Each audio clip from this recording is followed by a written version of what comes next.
화가 나는 마음은 이해받을 수 있고 이해받아야 한다. 표현하는 방법의 문제이다. 어떻게 말해야 자신의 마음을 제대로 표현할 수 있을까? 필요한 순간 빛을 발하는 말하기 방법을 함께 고민해 볼까 한다. 우리는 안타깝게도 화를 잘 다루지 못한다.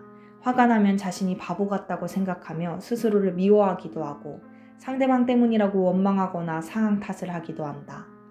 이런 식으로 감정에 대한 책임을 서로에게 미룰 때 특정한 행동이나 말을 요구하게 되고 강요의 대화가 오고 갈 수밖에 없다. 왜 이렇게 되어갈까?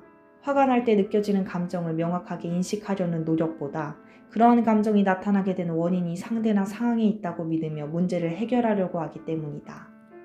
생각해보자. 그동안 우리는 화가 날 때 어떻게 생각하고 행동했을까?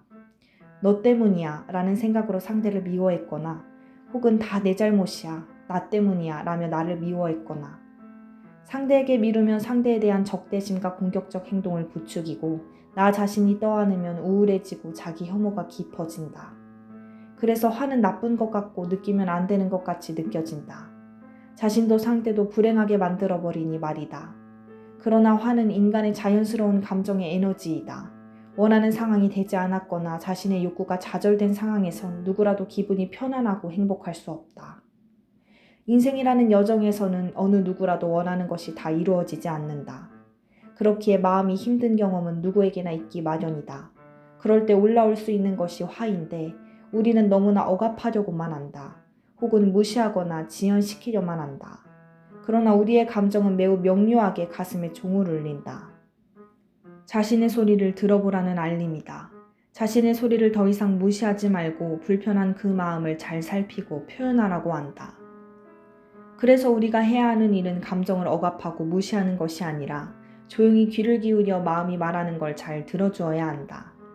이제 화를 억누르는 것이 아니라 화를 잘 내는 방법을 배우면 된다. 불편한 감정의 원인은 결국 내 안의 욕구 때문이다. 사실 화가 나는 건 상대 때문이 아니다.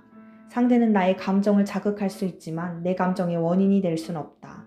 이 점을 분명히 언급하고 설명하겠다. 욕구가 좌절되면 화가 날 수 있다. 상황이나 상대 때문이 아니다. 어떤 부모는 아이가 말대답을 하기 때문에 화가 난다고 한다. 그런데 아이가 자기 표현을 잘하길 바라는 부모는 오히려 기쁠 것이다.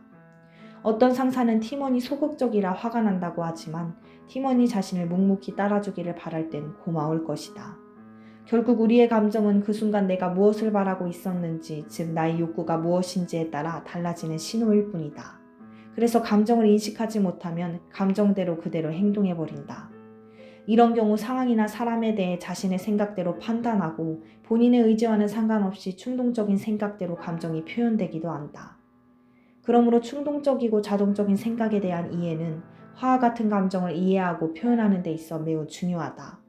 불편한 상황에서 떠오르는 생각이 무엇인지 확인하는 작업은 편향적 사고에서 벗어나 화를 조절하기 위한 중요한 과정이다. 폭력적인 행동을 하게 만드는 화라는 감정은 나의 것이다. 다른 사람이 나를 화나게 하는 것이 아니라 내가 화를 내는 것이다.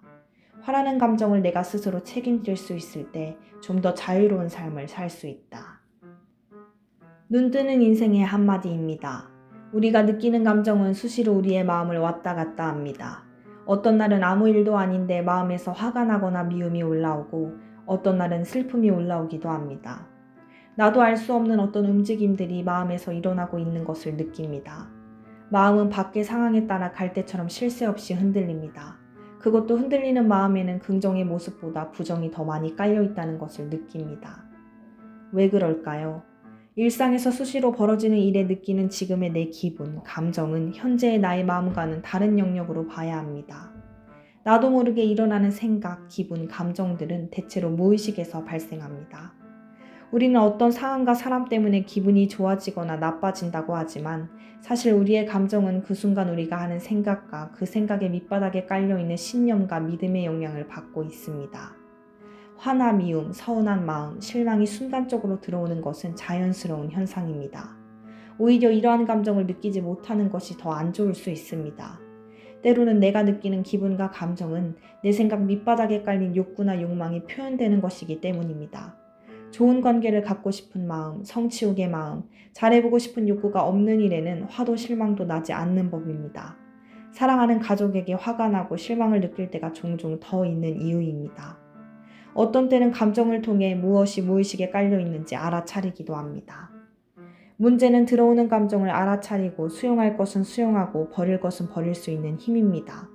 감당할 수 없어 감정을 그대로 누르거나 무시하면 현재는 모면할 수 있지만 곧 수면으로 올라와 나를 괴롭히게 됩니다. 알아차린다는 것은 상황을 이해하려고 하는 것이고 수용한다는 것은 깨달음을 얻는 것이고 버릴 수 있는 것은 마음에 담지 않고 흘러보내는 것입니다. 이해하려면 대화가 필요하고 깨달음을 얻으려면 기도나 명상, 글쓰기가 좋고 흘러보내려면 용서가 최고일 것입니다. 올라오는 화는 다 나쁜 것은 아닙니다.